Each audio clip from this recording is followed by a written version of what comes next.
దక్షిణాఫ్రికా తన మొదటి ఇన్నింగ్స్లో భారీగా 489 పరుగులు చేసి భారత్పై 288 పరుగుల ఆధిక్యం తీసుకుంది. టీమిండియా చాలా కష్టపడి 201 పరుగులకు ఆలౌట్ అయింది. చివర్లో వాషింగ్టన్ సుందర్ అద్భుతంగా 48 పరుగులు చేసి పోరాటం చేశాడు.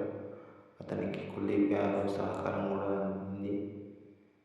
కుల్దీప్ యాదవ్ 19 పరుగులు చేసి మంచి ప్రయత్నం చేశాడు.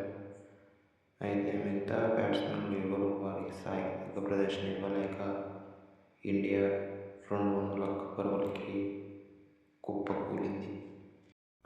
తర్వాత ఇండియన్ ఆల్అవుట్కు పిలవకుండా దక్షిణాఫ్రికా తమ రెండో ఇన్నింగ్స్ను ప్రారంభించింది. మూడో రోజు ఆట ముగిసే సమయానికి సౌత్ ఆఫ్రికా 24 పరుగులు చేసి వికెట్ కోల్పోకుండా ఉండి 314 పరుగుల ఆధిక్యంలో ఉంది. భారత్ బ్యాటింగ్లో మార్కో జాన్సన్ 6 వికెట్లు తీసి సౌత్ ఆఫ్రికాను శక్తివంతంగా నిలబెట్టాడు.